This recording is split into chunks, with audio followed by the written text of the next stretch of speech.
우리가 다른 사람들에게 언제가 가장 행복했느냐 이래 물어본다면 돈이 많아서 백화점이나 명품 가게에서 닥치는 대로 사고 싶은 물건을 사고 쇼핑백 5개, 6개씩 들고 택시 타고 집에 올 때 제일 행복했다, 이렇게 말하는 사람이 있을 것입니다.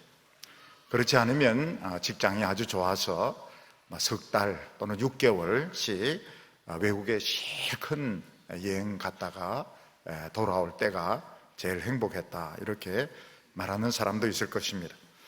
또 어떤 사람은 직장에서 인정을 받아서 참 강연에 초청이 되고 또 상을 받고 진급을 하고 참 잘 나갈 때가 제일 행복했다, 이렇게 대답하는 사람도 있을 것입니다. 물론 우리 하나님의 백성들 중에서도 백화점에 가서 쇼핑백 5개, 6개 들고 올 수도 있고, 또 3개월씩, 6개월씩 여행을 다닐 수도 있고, 또 직장에서 인정을 받아서 많은 곳에 다니면서 강연을 하고, 또 신문에도 자주 나는 사람도 있을 수가 있습니다. 그렇지만은 많은 크리스찬들은 참 어려운 가운데서 하루하루 살아가는 것을 볼 수 있습니다. 어떤 분은 신앙은 참 그렇게 좋을 수 없는데 병석에 오래 누워서 병과 싸워야 되는 분들이 있습니다. 이런 분들은 하루하루 살아가는 것이 기쁨이라기보다는 고통이 될 것입니다. 또 어떤 분은 경제적인 그 어려움 때문에 참 풍족한 것은 하나도 없고 기미를 걱정해야 되고, 또 자녀들 등록금을 낼 때마다 참 걱정을 해야 되는 그런 분도 있을 것입니다. 또 옛날에는 기독교인들 중에서 노예로 팔려가서 고생하는 분들도 있고, 또 어떤 분들은 또 뭔가 잘못되어서 감옥에 갇혀서 고통을 받아야 되는 그런 분들도 있을 것입니다. 이런 고통 중에 있는 분들은 하나님의 백성이지만 하나님의 백성이라는 사실이 별로 기쁘지도 않고 또 자부심도 느끼지 않고 행복하지 않을 것입니다. 저는 이 우울증이라고 하는 것을 상담하면서 사람들의 이야기를 들었고, 또 주위 사람들이 한 번씩 이렇게 겪는 것만 봤지 저는 이걸 걸려본 적이 사실은 없습니다.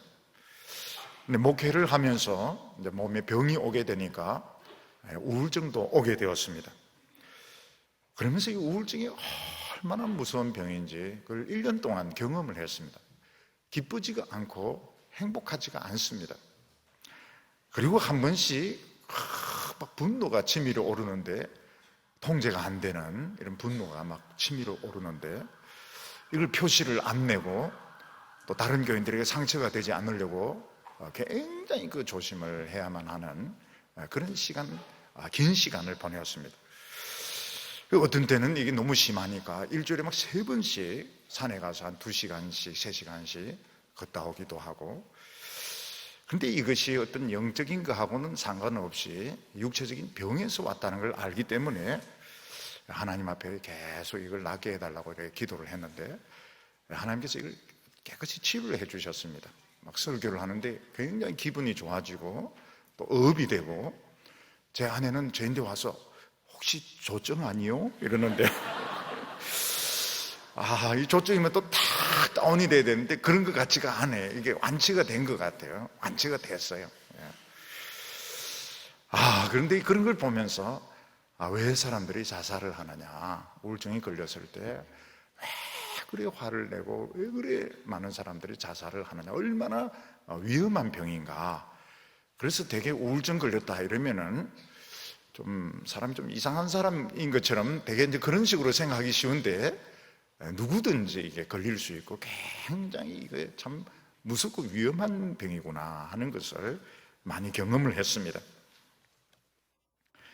우리 크리스찬들은 다른 사람보다 더 행복해야 될 것 같은데, 실제로는 남들이 당하는 고통 다 당하고 플러스 알파로 또 하나님의 백성들이 당하는 고통을 더 당하게 됩니다. 학생들은 공부한다고 많은 어려움을 겪고, 또 청년들은 또 취직한다고, 직장 생활한다고 어른들은 먹고 산다고 질병으로 고생을 하면서 또 하나님의 백성이기 때문에 플러스 알파로 남들이 당하지 않는 많은 정신적인, 육체적인 고통까지 당하게 됩니다. 그때 사람들은 저러면서 왜 예수 믿어? 저렇게 못 살면서, 저렇게 병으로 고통받으면서, 심지어는 뭐 우울증까지 걸렸으면서 왜 목회를 해? 왜 예수를 믿어? 사람들은 그렇게 생각을 하게 되는 겁니다. 군대에서 군인들이 그 훈련 받는 것만 보면, 또는 장교 후보생들, 생도들이 그 훈련 받는 것만 보면 천하에 못 봐줍니다. 그리고 왜 저런 고생을 하면서 군인이 돼야 되고, 왜 저런 고생을 하면서 장교가 돼야 되는가? 사람들은 정말 불쌍하게 생각합니다. 근데 전투에서 이기고 돌아왔을 때, 또는 장교로 임용이 되어서 이렇게 인관식을 할 때 사람들은 다 부러워하게 됩니다.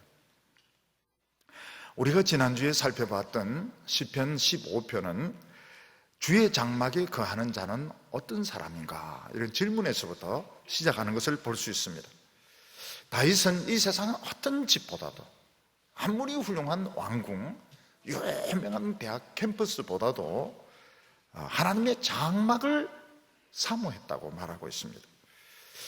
왜냐하면 거기서 우리는 하나님의 말씀을 들으면서 천사처럼 변화되기 때문에 그런 것입니다. 근데 시편 16편은 누가 하나님의 장막에 거하며 이렇게 말하죠. 정반대로 땅에 거하는 성도는 복되다, 존귀하다, 땅에 있는 성도에 대해서 이야기를 하고 있습니다. 지난주에는 우리가 이 하나님의 장막에 있는 성도들에 대해서 살펴봤다면, 이제는 땅에 있는 성도에 대해서 이야기를 하고 있는 것입니다. 땅에 있는 성도들, 참 죽으라고 고생하고 가난하고 남들도 인정해 주지 않는 이런 땅에 있는 성도들, 이런 사람들이 어떤 사람들인가? 최고로 존귀한 자들이고 천국의 축복을 받은 자들이다, 이렇게 말씀하고 있습니다. 시편 16편 그 앞에 표제, 그걸 서론 앞에 있는 걸 표제라고 합니다. 그 표제는 뭐라고 되어 있는가 하면 다윗의 믹담, 이렇게 되어 있는데, 이 믹담이 무슨 뜻인가 하면 황금시다, 이런 뜻입니다. 황금시라고 하는 뜻이 뭔가 하면 다윗의 시가 수백 편이 있지만 그 중에서 금메달, 황금시는 시편 16편인 겁니다. 전에 어떤 분이 수박을 파는데 수박에 붙은 그 표제가 뭔가 하면 금메달 수박, 이렇게 되어 있습니다. 아니, 얼마나 단지 그 상표가 금메달 수박이었던 것입니다. 마찬가지로 다윗의 시가 많지만 그 중에서 금메달은 시편 16편인 겁니다. 자, 누가 묻습니다. 금메달 시편은 몇 편입니까? 이러면은 16편 이렇게 나와야 됩니다. 16편. 믹담. 믹담. 다윗의 믹담. 다윗의 시 중에서 금메달은 16편. 땅에 있는 성도들, 땅에 있는 성도들에 대해서 말씀한 16편이 믹담, 금메달 시인 것입니다. 우리가 이것을 보면 우리가 지금 고생하면서 어려움을 겪으면서 신앙생활을 하고 있는 것이 얼마나 중요한지, 이 얼마나 중요한 그 사상이며 중요한 축복인지, 이걸 하나님은 금메달로 하나님은 주셨던 것입니다. 오늘 첫 번째는 성도는 하나님만 의지한다, 이렇게 말씀하고 있습니다. 큰 태풍이 불거나 또 심한 비가 쏟아질 때 사람이 피할 수 있는 그 안전한 집이 있으면 걱정이 없습니다. 하나님의 백성들은 막 어려움이 오고 환란이 올 때 사실 제대로 피할 곳이 없는 것이 문제입니다. 그래서 하나님의 백성들은 큰 바람이 불거나 막 비가 쏟아질 때 벌벌 떨면서 그 바람을 다 맞아야 되고 그 비를 다 맞아야 되는 이런 형편에 있을 때가 많은 것입니다. 그런 가운데서 무슨 역사가 일어나게 됩니다. 오늘 말씀 1절과 2절 보면 하나님이여 나를 지켜주소서 내가 주께 피하나이다. 내가 여호와께 아뢰되 주는 나의 주님이시오니 주 밖에는 나의 복이 없다 하였나이다.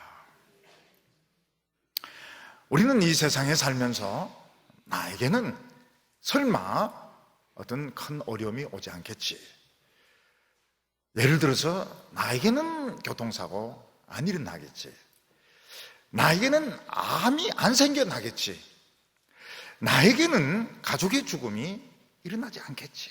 이런 것은 내가 모르는 다른 사람, 먼데 있는 사람, 신문이나 텔레비전에서 일어나는 일이지 나에게는 이런 일은 일어나지 않을 거야. 이런 생각을 가지고 우리는 살아가고 있습니다.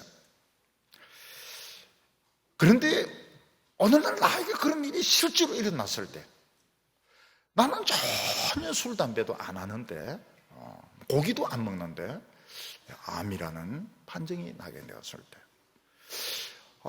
나는 나름대로 조심운전한다고 했는데 다른 차가 와서 부딪히는 바람에 아주 심한 부상을 입게 되고 또 심지어는 가족 중에 누가 또 돌아가시게 되었을 때 우리는 그게 이해가 되지 않습니다. 이런 일은 나 말고 우리 교인 말고 아주 먼데 있는 사람, 나와 상관이 없는 사람, 할 수 있으면 신앙이 없는 사람들에게 이게 일어나야 되는데 왜 이런 일이 나에게 일어나게 되었을까? 우리는 그게 이해가 되지가 않고 정신을 차리지 못합니다. 특히 하나님을 안 믿는 사람들은 이 야성의 본성이 있기 때문에 이런 일을 닥치면 본능적으로 이리 뛰고 저리 뛰고 이러면서 살려고 몸부림을 치게 됩니다.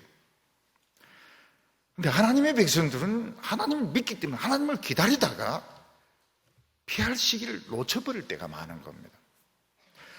하나님을 차라리 안 믿었으면 이리 뛰고 저리 뛰고 이러면서 비나 태풍을 덜 맞을 텐데 하나님이 도와주시겠지 이러면서 멍청하게 기다리고 있다가 그 모든 고통들, 모든 고난들을 송두리째 다 당하는 경우가 많은 것입니다. 그때 마음속에 무슨 생각이 드는가 하면 내가 하나님 믿고 기다리는데 하나님 안 도와주시니까 믿음이 무슨 소용이 있는가? 교회를 다니고 참 믿고 기도한 것이 도대체 무슨 소용이 있는가? 이런 믿음의 회의가 생기게 되는 것입니다. 하나님을 안 믿는 사람은 막 이리 뛰고 저리 뛰고 몸부림치다가 안 되면 자포자기를 해버립니다. 근데 하나님의 백성들은 기다리다가 다 당해버리는 거예요. 안 믿어도 당하고 믿어도 당하고 이렇다면 믿는 게 무슨 의미가 있는가? 무슨 소용이 있는가? 이게 우리가 겪는 아주 어려운 문제입니다. 누구든지 이런 경우에는 이런 문제로 굉장히 마음의 고통을 받게 됩니다. 겉으로 보면 비슷한 것 같아요. 하나님 안 믿어도 고통당하고 하나님 믿어도 고통당하고 똑같은 것 같은데 본질은 완전히 틀립니다. 여기서 절대로 헷갈리면 안 됩니다. 하나님을 믿지 않고 고통에 빠지는 것은 이건 정말 망하는 멸망의 시작입니다.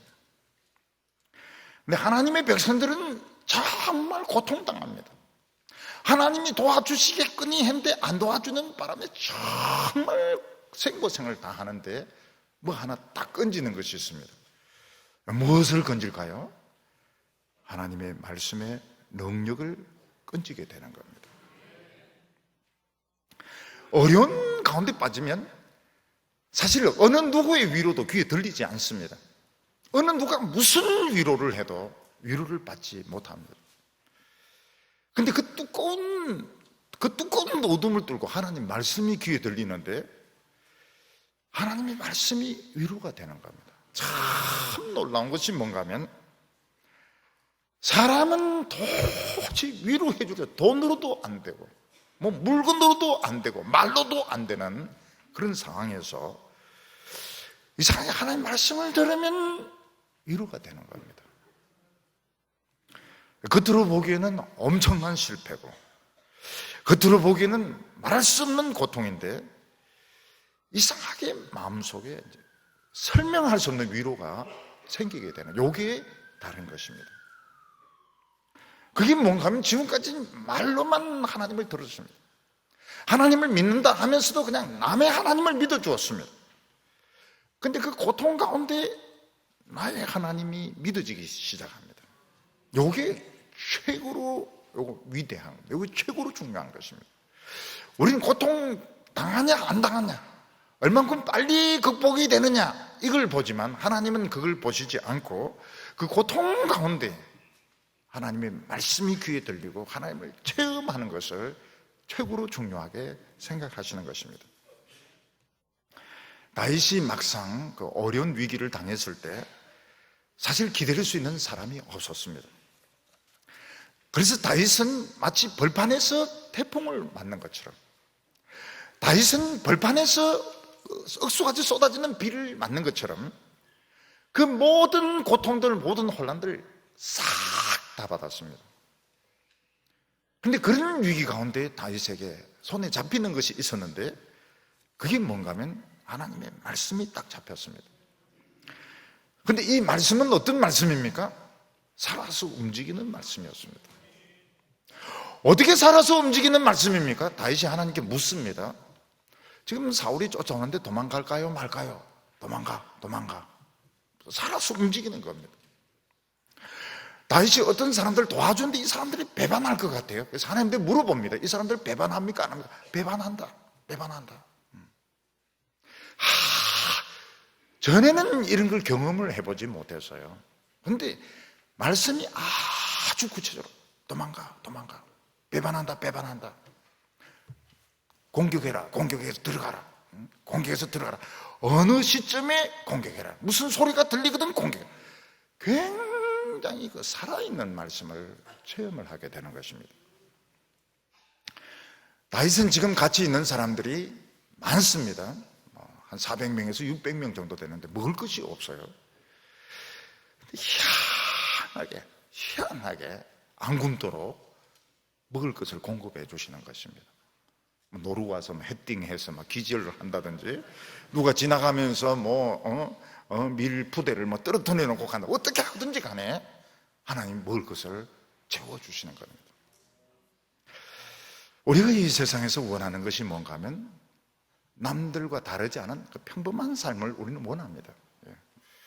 남들이 좋은 대학교 들어갈 때 나도 들어가고, 남들이 결혼할 때 나도 결혼하고, 남들이 취직할 때 나도 취직하고, 우리가 바라는 것은 평범한 삶입니다. 근데 어느 순간부터 평범하지가 않아요.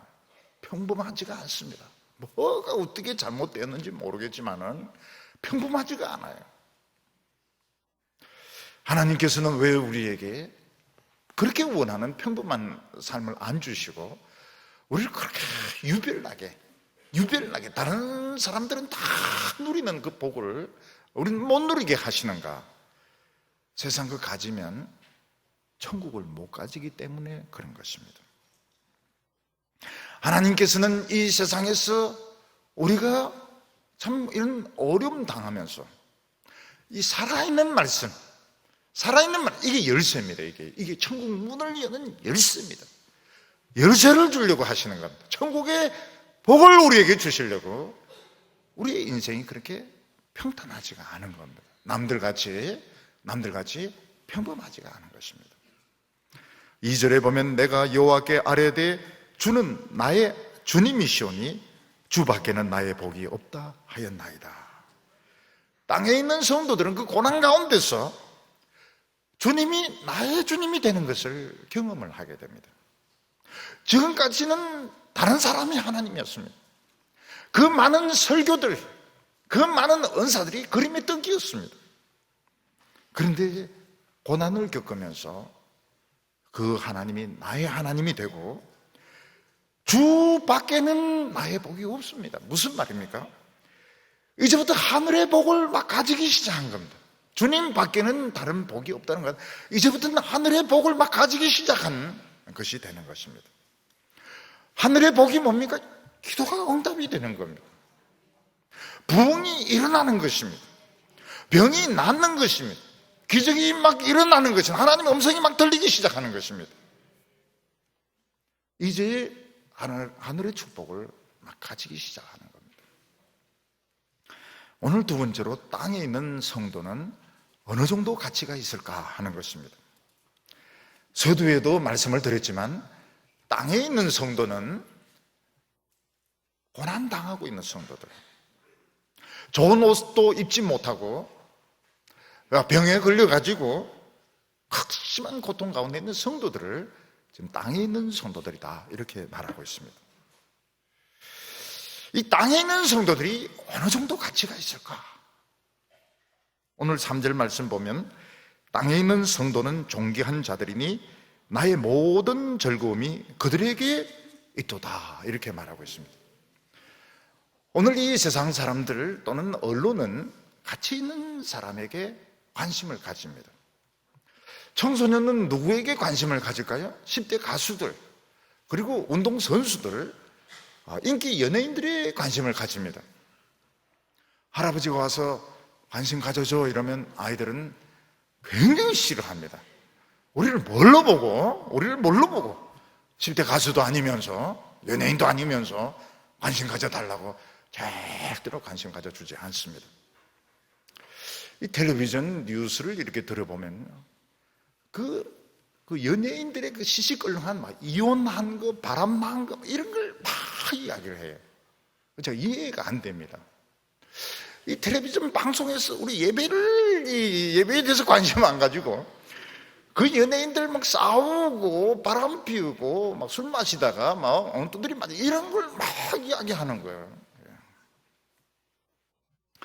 그거는 그런 걸 관심 가진 사람이 많아서 그런 것 같아요. 연예인들의 그 시시껄렁한 걸에 대해서 관심 가지는 정신 나간 사람들이 많기 때문에 텔레비전이면 그런 걸 또 막 이야기하는 것 같아요. 공부하는 사람들은 유명한 학자에 대해서 관심을 가집니다. 언론들 이렇게 보면 유명한 운동선수들, 우리가 아무리 뭐 지진 난데 기부하고 이래도 신문에 잘 안 나요. 근데 김연아가 딱 하면 바로 사진 딱 나옵니다. 우리 교회 사진 내달라 절대로 안 내줍니다. 그리고 뭐 목회자도 큰 교회, 강남에 있는 오빠들, 정치인들 이런데 그 쓸데없는 소리 그걸 하는데 그런데 막 관심을 가져주고요. 이 세상에서 고난당하는 성도들, 병에 걸려있고 가난한 가운데서 은혜 받은 성도들 절대로 취재 안 합니다. 신문에 안 내줍니다. 왜냐하면 가치가 없다고 생각하는 겁니다. 돈도 없는 주제에, 인물도 별로 없는 주제에 관심을 안 가져줍니다. 근데 하나님 앞에서는 어떻습니까? 최고로 존귀한 자가 땅에 있는 성도다 이렇게 말하고 있습니다. 고난당하는 성도들, 땅에 있는 성도들이 최고로 존귀한 이유가 어디에 있습니까? 위선의 껍질은 다 벗겨지고 그 안에 하나님의 말씀, 하나님의 그 영광만 딱 들어 있습니다. 이걸 하나님은 제일 좋아하시고 제일 원하시고 제일 가치 있게 생각하시는 것입니다. 여기 보면 나의 모든 즐거움이 저희에게 있도다. 나의 모든 즐거움, 나는 누굴까요? 나의 모든 즐거움이 땅에 있는 성도들에게 있다고 그러는데 나는 누구일까요? 우선 다윗으로 우리가 생각해 볼 수 있습니다.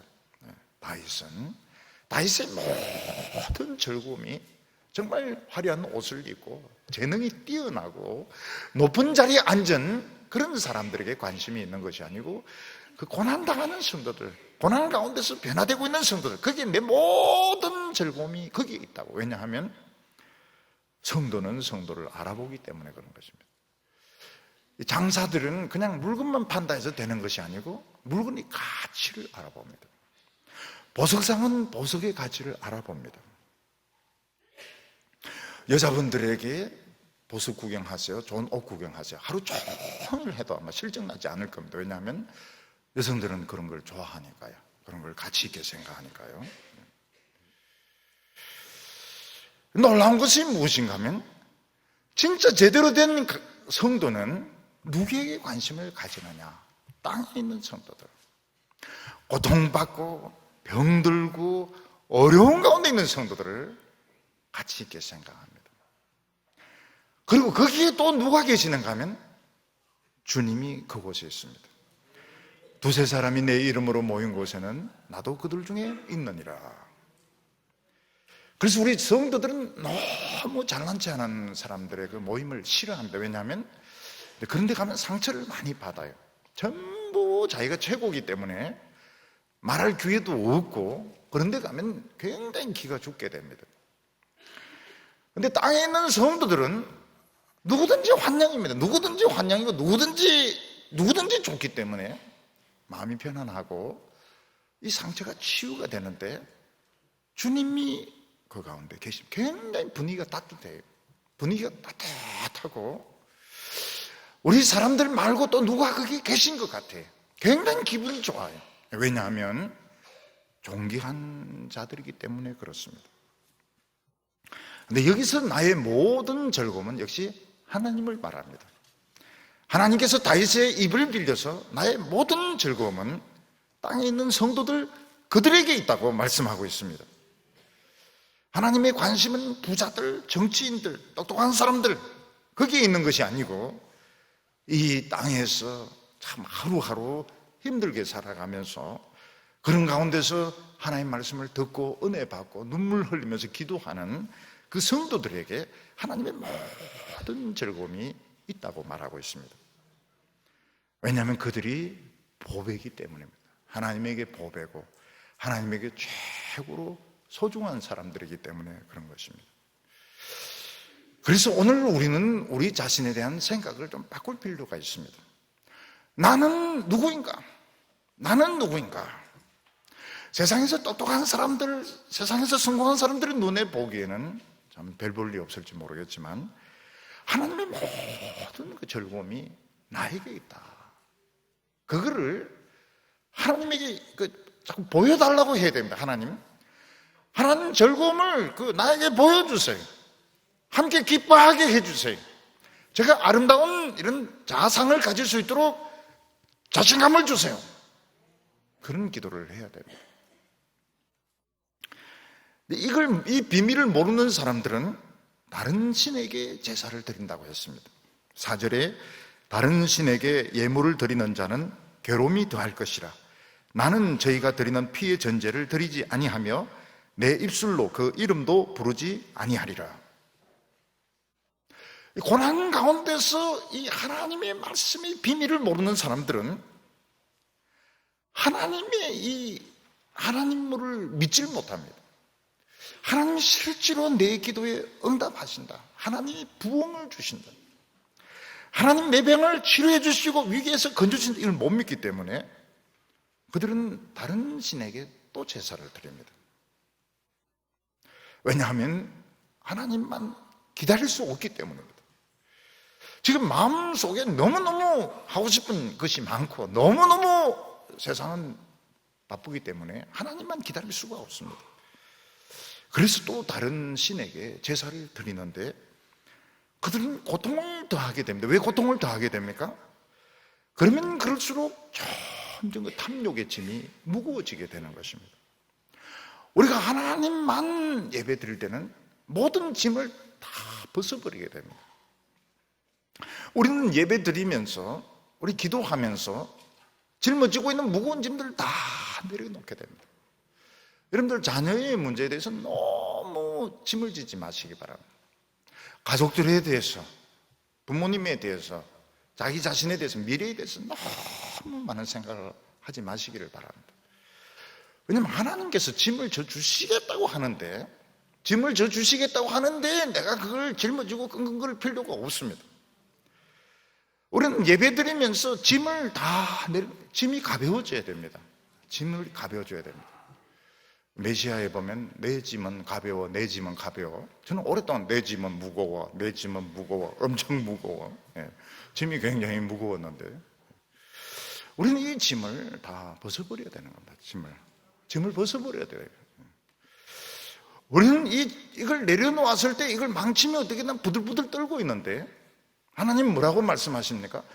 내가 너보다 머리가 낫다고, 내가 너보다 더 능력이 있다고. 우리는 벗어버리는데, 우상을 믿는 사람들은 그 피의 제사를 드리면서 많은 생각을 한다. 많은 계획을 세웁니다. 그러면서 끊임없이 탐욕의 무거운 짐을 지게 되는 것입니다. 여기 보면 피의 제사다 이렇게 말을 했는데, 피를 막 뿌리는 겁니다. 아주 공격적인, 하나님이 원하시는 그 피가 아닙니다. 이것은 아주 그 탐욕의 피, 공격적인 그런 피를 흘리는 것입니다. 오늘 우리는 하나님 외에 다른 제사가 필요 없습니다. 우리가 딴 길을 찾는 것은 하나님이 안 도와주신다고 생각하기 때문에, 하나님의 능력이 부족하다고 생각하기 때문에 우리는 또 딴 걸 막 찾는데, 그렇게 할 필요가 없어요. 우리는 믿음으로 성공할 겁니다. 우리는 말씀만으로 부흥할 겁니다. 말씀만으로 부흥 안 되면 노 땡큐입니다. 노 땡큐. 우리 그 원치를 않아요. 우리 믿음으로 다 성공하고 축복받을 것입니다. 우리는 또 믿음도 하고 또 세상 방법도 쓰고 이래 되면 짐이 너무 무거워지는 것입니다. 우리 하나님의 말씀도 붙들고 세상적인 방법도 쓰고 유행도 끌어들이고 짐이 너무 무거운 것입니다. 나중에는 실패하게 됩니다. 쉬워요. 굉장히 쉽습니다. 하나만 딱 가지고, 말씀 하나만 가지고 나가는 겁니다. 우리 짐은 가벼워요. 하나님은 어떻게 하십니까? 그런 사람들에게 5절과 6절 보면, 여호와는 나의 산업과 나의 잔의 소득이시니 나의 분깃을 지키시나이다. 내게 줄로 재어진 구역은 아름다운 곳에 있으며 나의 기업이 실로 아름답도다. 하나님께서는 우리가 하나님 말씀만 붙들 때, 하나님께 기쁨으로 제사드린 이것만 붙들 때 우리의 축복을 자로 재어가지고 정확하게 자를 재어서 우리 것을 챙겨주십니다. 세상 사람들이 아무리 날뛰고 아무리 탐욕스러워도 우리 그 빼앗아 가지 못한 줄로 딱 자로 재어가 주는데, 한치의 오차도 없이 하나님은 우리 받을 축복을 챙겨주시는 하나님이십니다. 그러면 어렸을 때 보면 집에 식구들이 이렇게 많고 이러면 늘 이 약한 애들, 어리어리한 애들이 먹을 것도 뺏겨요. 먹을 것도 보면 좀 재빠른 이런 형들이 자기가 얼른 먹고 동생과 야야 좀 다워 싫어, 이런 빌려줘 이런 식으로 해서 결국은 좀 덜 똑똑한 애들은 자기에게 준 것도 못 먹어요. 자기에게 준 것도 못 먹고, 세상도 마찬가지로 눈치가 빠르고 행동이 빠르고 이런 사람은 남의 것까지도 막 챙기는데, 하나님의 백성들은 뭐가 좀 사람이 덜 똑똑해가지고 자기 것도 못 챙기고 이제 뺏기는 것입니다. 그래서 하나님은 어떻게 하면 자로 딱 재가지고 하나님의 백성들 못 뺏어가도록 하나님께서 챙겨주시는 겁니다. 어리숙하니까, 우린 너무 어리숙하니까 준 것도 뺏겨요. 여기 보면 하나님은 내 잔의 소득이다 이렇게 말하고 있습니다. 하나님이 우리에게 주시는 것이 재산이 뭐 땅이고 주식이고 공장이고 이러면 참 좋겠는데, 하나님 자신을 우리에게 기업으로 주시면 우리 하나님 팔아먹을 수도 없고, 이게 이제 문제인 겁니다. 이게 문제예요. 하나님 축복 주세요. 하나님을 주시는데 이 하나님을 가지고 이 돈으로 이게 안 되는 겁니다. 그래서 사람들이 하나님 버리는 것 같아요. 근데 요즘은 이 축구 선수들, 야구 선수들, 이 사람들 한 사람이 기업입니다. 기업. 이 사람들의 연봉이 이제 1년 연봉이 이제 몇십억 된다 이러면 자기가 다 쓰는 것이 아니고, 그 매니저도 있고, 그 다음에 뭐 트레이너도 있고, 또 안마사도 있고, 운전수도 있고, 그러니까 이 한 사람이 그냥 걸어 다니는 기업인 겁니다. 요리사도 있고, 정원사도 있고. 마찬가지로 하나님이 우리에게 이제 기업이 되시면 어떻게 됩니까? 하나님은 무에서 유를 창조하시고, 하나님은 아무것도 없는 데서 막 만들어내시는 분이십니다. 죽은 자를 살리시는 분이시고, 가정을 만드시고, 직장을 만드시고, 축복을 만들어내시는 분이시고, 여기 내 자네 소득이다 이렇게 말했는데, 옛날에는 그 주인이 사람들이 잔을 가지고 있으면 거기다 이제 그 사람의 몫을 돈으로 넣어주던 것 같아요. 우리 성도들의 몫은 돈이 아니고 하나님의 능력, 하나님 주시는 기쁨과 축복이 우리 몫이 되는 것입니다. 우리의 지금 고민이 기뻐요. 굉장히 기쁘고 힘이 막 납니다. 근데 이게 돈이 안 되니까 이게 문제인 겁니다. 이 기쁨을 좀 팔아먹으면 좋겠는데 술집에 팔아먹을 수도 없고, 오늘 막 힘이 나는데 이걸 돈으로 좀 바꿀 수 없나요? 너무 서두르지 마세요. 다 줍니다. 기쁨을 주신다는 것은 다 주는 겁니다. 서두를 필요가 없어요. 나중에는 싹 원하지 않은 것까지 다 줍니다. 원하지 않은 것까지. 하나님, 이 인간은 좀 빼고요, 그것까지 다 주세요. 너무너무 좋아가지고 하나님 전부 다 주십니다. 우리가 어떤 상을 받을 때 소치라든지 냄비 같은 거 받으면 사실 딴 데는 쓰지 못하거든요. 근데 카드를 받는다든지 이러면 모든 부분에 쓸 수가 있습니다. 마찬가지로 우리가 하나님을 상으로 받아야 됩니다. 하나님이 주시는 기쁨, 하나님 주시는 은혜, 하나님 자신을 상으로 받으면 길이 없는데 길이 생깁니다. 직장이 없는데 직장이 생기는 거예요. 결혼이 불가능한데 결혼이 되는 겁니다. 하나님께서는 세상에서 우리들의 그 자리를 마련을 해 주십니다. 입시 같은 데도 보면 잘 붙어요. 학생들이 아주 잘 붙고, 교수직이 어렵다고 해도 또 크리스찬들이 또 교수가 많이 되세요. 우리 교회도 많이 되세요. 많이 되고 또 진로도 잘 열리고요. 내게 재어준 구역이 아름다운 곳에 있으며, 옛날엔 내가 막 일하려고 했을 때는 사실 술 먹는 분위기고, 미신적인 분위기고, 또 싸우는 분위기고, 강한 자가 약한 자를 괴롭히는 이런 분위기였는데, 또 환난을 겪고 하나님께서 주신 일은 정말 내가 기쁨으로 할 수 있는 일, 내가 기쁨으로 할 수 있는 일, 참 아름다운 일, 아름다운 술 마시지 않아도 되는 길, 서로 욕하면서 싸우지도 않는데 참 아름다운 곳에 나의 그런 구역이 거기에 있더라는 것입니다. 그리고 다른 사람들이 옛날에는 욕하고 싸웠을지 몰라도 이 성도들 욕을 못합니다. 왜냐하면 뭔가 위험이 있기 때문에 사람들이 욕을 못해요. 그래서 아름답게 변하는 것입니다.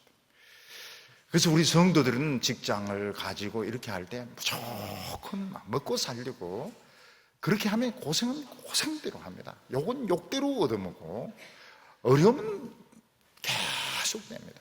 오히려 하나님이 주시는 환난을 겪고 갔을 때 하나님이 다 정리를 해 놓으셨어요. 환상적입니다. 팬테스틱, 환상적이에요. 세상에 이런 곳이 다 있는가. 웃어가면서 기뻐가면서 축복해가면서 하나님께서 재어진 구역이 아름다운 곳에 있습니다. 하나님이 한번 손을 본 거예요. 하나님께서 이미 사람들을 분위기를 바꿔놓으신 거예요. 아름다운 곳으로 변한 것입니다. 세 번째로는 우리가 하나님과 함께 할 때 얼마나 든든한지 말씀하고 있습니다. 7절에 나를 훈계하신 여호와를 송축할지라 밤마다 내 양심이 나를 교훈하도다. 우리가 이 하나님의 지혜에 놀라게 되는 것이 뭔가 하면, 하나님의 말씀이 기계적으로 우리를 외우게 만들고 기계적으로 우리를 속박하는 것이 아니고 시도 때도 없이 그 영감을 불러일으키는 것입니다. 근데 시도 때도 자다가도 생각이 나기도 하고, 버스 타고 가다가도 생각이 나기도 하고, 교회 오다가도 생각이 나기도 하는데, 이게 정답인 겁니다. 정답. 이게 길이고 이 정답이고 참 희한한 그런 작상인데 또 지나가면 잊어먹어 버려요. 그래서 이제 우리 성도들이 이제 노트를 이렇게 필기를 하면 참 좋습니다. 저도 보면 영감이 시도 때도 없이 막 이렇게 나타나는데 잊어먹어버려요. 그럼 기도합니다. 영감 돌아오도록, 영감 돌아오도록. 돌아와요. 이게 무엇이었을까? 조금 전에 기가 막힌 생각이 났는데 또 잊어먹어버렸는데 이게 뭘까? 돌아와요. 기뻐요. 치매가 아니라는 사실에 굉장히 100% 생각이 나요. 그런데 굉장히 그 성도님들이 좋아하세요. 그 말씀, 그 메시지 굉장히 좋아하세요. 그리고 우리 성도들이 성경을 배운다 이렇게 하는 것이 이게 막 외우고 기계적으로 매이고 이게 아니고 춤을 춥니다. 그 하나님의 말씀이 내 인생의 건반 위에서 막 춤을 추는데 시도 때도 없이 막 춤을 추는데 24시간 최고로 유능한 코치가 24시간 붙어 있는 것처럼 계속 생각납니다. 더 정확하게, 더 구체적으로, 더 완벽하게 계속 바람을 넣어주시는 겁니다. 그런데 여기 보면 밤마다 내 양심이 나를 교훈한다 이렇게 말하고 있습니다. 결국 이 세상에서 넘어지는 사람들은 양심이 깨끗이 못한 사람입니다. 이 마귀나 고약한 사람이 이제 뭘 결국은 노리는 겁니다. 양심, 때 묻은 양심, 그걸 가지고 결국 공격하는데 그러면 결국 못 이깁니다. 우리 성도님들은 고난을 받으면서 양심이 깨끗해졌습니다. 우리 성도들은 옷이 더러워지는 것보다도 얼굴이 더러워지는, 양심이 더러워지는 것이 제일 기분이 안 좋아요. 그래서 막 울고불고, 하나님 앞에서 울고불고, 남들은 뭐 내가 뭔데, 내가 뭐 잘못했는데 이런데 울고불고 그렇게 기도합니다. 나중에 마귀나 귀신같이 잡아내는 사람이 그렇게도 못 잡아냅니다. 왜냐하면 이미 다 씻어버렸거든요. 우리가 하나님의 말씀을 듣고 은혜 받는 시간은 여인들이 거울 앞에서 화장하는 시간과 같습니다. 여인들이 집안일 다 맞춰놓고 거울 앞에서 막 화장을 할 때 참 행복합니다. 너무너무 행복. 왜냐하면 그게 사랑하는 내가 있고 막 변화가 되고 있지 않습니까? 1층, 2층 막 바를수록, 기초부터 바를수록, 눈 막 바르고, 나중에 입술 바르고 이렇게 하면 이제 그때 완벽한 내가 만들어지는 겁니다. 근데 눈치 없이 애가 막 귀여우면 발로 밉니다.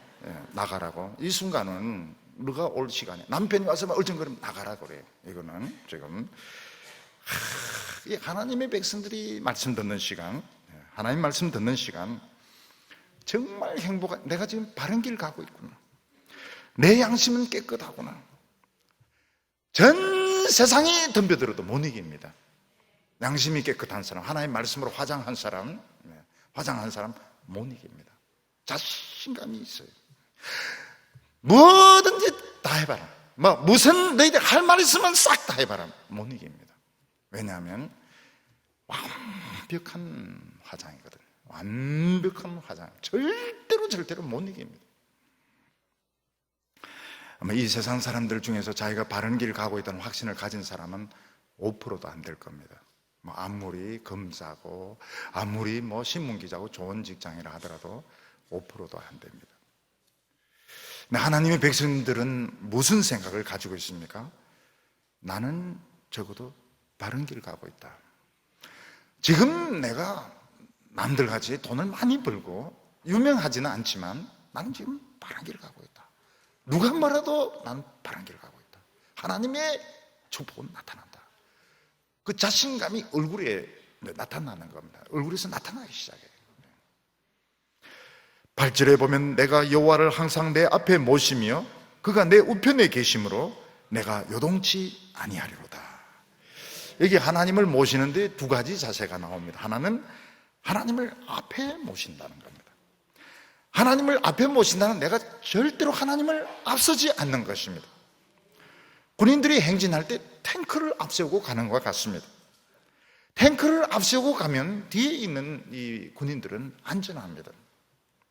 근데 우리는 가끔 영웅이 되고 싶고 큰 일을 하고 싶고 유명해지고 싶을 때가 많이 있습니다. 또 사람들은 그렇게 하는 사람에게 박수갈채를 보내고 굉장히 칭찬을 많이 합니다. 근데 영웅이 되고 할 때 제일 위험한 게 뭔가 하면 하나님을 자기가 앞서게 된다는 겁니다. 내가 하나님을 앞서게 되면 어떻게 됩니까? 굉장히 위험합니다. 나중에 심판대 앞에 가서 죽사발 됩니다. 죽사발. 죽사발. 네가 뭔데 내 앞에서 얼쩡거리느냐? 제가 뭐 교회를 위하고 하는 시끄러워. 네가 뭔데? 네가 뭐가 잘났다고? 내가 언제 너보고 내 앞에서 걸어가라고 했느냐? 응? 심판대 앞에서 죽사발, 묵사발 되는 겁니다. 죽사발, 묵사발. 그래서 그렇게 되고 싶어도 성경을 아는 사람은 그렇게 안 해요. 성경을 아는 사람은 절대로 하나님 앞에 가지 않습니다. 이게 무서워해야 됩니다. 지금 우리나라도 보면 말씀 앞에 가서 굉장히 유명해지고 영웅이 되고 이러는데 앞으로 어떻게 될지 몰라요. 좀 뒤에 가야 됩니다. 하나님을 내 앞에 모시면 어떻게 됩니까? 하나님이 어느새 옆에 오셔가지고 계속 코치를 해주십니다. 계속 코치를. 그 사람 나쁜 사람이니까 만나지 마. 그 사람 별 볼 일 없는 사람이야. 그 말 신경 쓰지 마. 계속 구체적으로 계속 옆에서 이야기를 해주십니다. 그래서 어떻게 해야 됩니까? 하나님을 앞에 모실 때 옆에 와서 우편에 와서 코치를 해주십니다. 그러니까 요동치 않는 거예요. 스텝이 꼬이지가 않는 거예요. 하나님 나누고 자기가 앞에서 걸어가면 스텝이 꼬이가지고 휘청거리고 넘어지게 됩니다. 하나님을 먼저 앞에 보내고 하나님 옆에서 계속 하시는 말씀을 들으면 꼬일 필요가 없어요. 앞에 했던 계획을 번복할 필요가 없습니다. 모든 것을 수정하고 그렇게 할 필요, 그냥 그대로 쭉 나가면 되는 겁니다. 그대로 쭉 나가면 돼요. 스텝이 꼬일 이유가 없는 것입니다. 딴 사람 보면 너무 소심하다. 너무 소극적이다. 그래가지고 어떻게 하려고 하느냐. 그거는 몰라서 그래요. 몰랐어. 믹담, 다윗의 믹담을 몰라서 그런 겁니다. 아는 사람은 그렇게 안 합니다. 이 세상에서 영웅이 된 사람은 칭찬은 많이 듣지만 자기 인생이 행복하지가 않아요. 자기 가정이 행복하지가 않습니다. 또 많은 병으로 고통을 받습니다. 심판대 앞에 가도 칭찬 못 받습니다. 왜냐하면 자기가 앞섰기 때문에. 10절과 11절 보면 이러므로 내 마음이 기쁘고 내 영도 즐거워하며 내 육체도 안전히 살리니 이는 주께서 내 영혼을 소홀에 던지지 아니하시고 주의 거룩한 자를 멸망시키지 않을 것임이니라. 하나님과 이렇게 함께 가는데 하나님을 앞세울 때 마음이 기쁩니다. 마음이 기쁘고 내 영혼이 즐겁고 내 육체도 안전합니다. 우리가 하나님과 함께 이런 식으로 갈 때 남들이 막 우습게 합니다. 남들이 저 너무 소극적이야. 너무 소심해. 근데 하나님이 천국의 기쁨을 막 부어주시고 자신감을 막 부어주시고 마음이 기쁘고 불안하지가 않고 내 영도 기쁘고 내 육체도 안전하고 내 영혼을 엄부에 던지지 소홀에 던지지 아니하고 주의 거룩한 자로 썩지 않게 해주신다고. 썩지 않습니다. 썩지 않고 그 지옥의 고통을 당하지 않습니다. 이 말씀은 예수님의 그 부활을 약속하는 아주 중요한 말씀입니다. 하나님의 아들 그리스도는 영혼의 음부에 지옥에 갈 수가 없습니다. 왜냐하면 그가 죄를 지어서 죽은 것이 아니고 하나님 말씀에 순종해서 죽었기 때문에 그는 거룩한 자이기 때문에 그는 음부에 갈 수가 없습니다.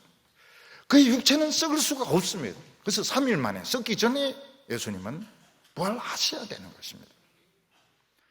그런데 이 말씀은 모든 그리스도인들에게 다 적용이 됩니다. 우리 예수 믿는 사람들이 직장이 없고 또는 병에 걸려 있고 이럴 때 나 썩는 거 아닌가? 군대에서 썩는 거 아닌가? 병원에서 썩는 거 아닌가? 어떤 청년이 백혈병에 걸렸습니다. 병으로 몇 년 고생을 했습니다. 공부를 못했습니다. 썩은 거 아니냐? 직장을 얻지 못했습니다. 나는 직장을 얻지 못하고 결혼을 늦어지고 썩은 거 아니냐? 군대에 가서 썩은 거 아니냐? 썩지 않습니다. 왜냐하면 예수님이 썩을 수 없듯이 우리 그리스도인들도 썩을 수가 없습니다. 병에 걸린 동안 많은 체험을 합니다. 군대 가서 생생한 하나님의 능력을 체험을 합니다. 십자가의 군병으로 변하게 됩니다. 그 사람은 직장이 없는 동안 정말 큰 인물로, 정말 위대한 인물로 준비가 되게 됩니다. 여러분, 요셉이 그 나라를 경영하는데 그 경영학 회계학을 어디서 배웁니까? 하버드에서 배웁니까? 옥스퍼드에서 배웁니까? 아닙니다. 감옥에서 배우는 겁니다. 감옥에서 어카운팅을 배우고, 감옥에서 경영학을 배우고, 감옥에서 MBA를 따고, 근데 그 모든 것을 다 해냅니다. 그 똑똑한 사람들, 그 장관들, 제사장들, 그 학벌 높은 그 귀족들 앞에 기 하나 안 주고 깨끗하게 다 처리를 합니다. 우리 성도님들은 썩는 게 없어요. 절대로 썩을 수가 없습니다. 하나님의 거룩한 자들, 땅에 있는 성도들, 썩은 냄새가 날 수가 없어요. 우리는 아름답게 살고 또 아름답게 다시 회복되게 됩니다. 11절에 주께서 생명의 길을 내게 보이시리니 주 앞에는 기쁨이 충만하고 주의 우편에는 영원한 즐거움이 있나이다. 고난 중에 생명의 길이 열리게 됩니다. 생명의 길은 뭡니까? 영원히 죽지 않는 길입니다. 망하지 않는 길입니다. 실패하지 않는 길입니다. 이스라엘 백성들이 홍해가에 왔을 때 길이 없었습니다. 그런데 어느 순간 바다가 갈라지면서 그들이 살 수 있는 길이 열렸습니다. 우리에게 이 길이 세상의 출세의 길, 세상의 성공의 길, 그걸 많은 사람들이 따라갔습니다. 많은 사람들이 따라갔습니다. 우리는 길이 없었는데, 우리 앞에는 홍해 바다가 있고 우리 앞에는 길이 없는데 세상 사람들은 출세의 길, 성공의 길 막 건너갔습니다. 근데 그것은 생명의 길이 아닙니다. 오늘 여기서 은혜 받는 것이 생명의 길입니다. 거기에 기쁨이 충만하고 그 우편에는 영원한 즐거움이 있다이다. 우리 성도들이 오늘 이 생명의 길을 찾으셨어요. 생명의 길을 찾으셨어요. 하나님의 말씀을 맛을 아는 사람은 생명의 길을 찾으셨어요. 오늘 하나님을 믿고 또 하나님의 신실하심을 믿고 모두 이 영생의 기쁨, 축복의 기쁨을 누리는 성도들 다 되시기를 바랍니다. 기도드리겠습니다. 거룩하신 하나님 아버지, 우리를 너무나도 사랑하셔서 세상 사람들과 다르게 취급하시고 세상 사람들과 다른 길로 인도하여 주심을 감사합니다. 우리는 땅에 있는 성도요, 우리는 매력적이지 못하고 칭찬도 받지 못하지만 하나님의 모든 즐거움이 우리에게 있다고 말씀하셨습니다. 오늘 그 하나님의 마음이 우리에게 전달되게 하여 주옵소서. 침체되어 있고 낙심했던 우리의 마음이 살아나게 하여 주시옵소서. 이곳에 길이 있게 하여 주옵소서. 이곳에 상급이 있게 하여 주시옵소서. 우리 모두 기쁨으로 충만해지게 하여 주시옵소서. 예수님의 이름으로 기도하옵나이다.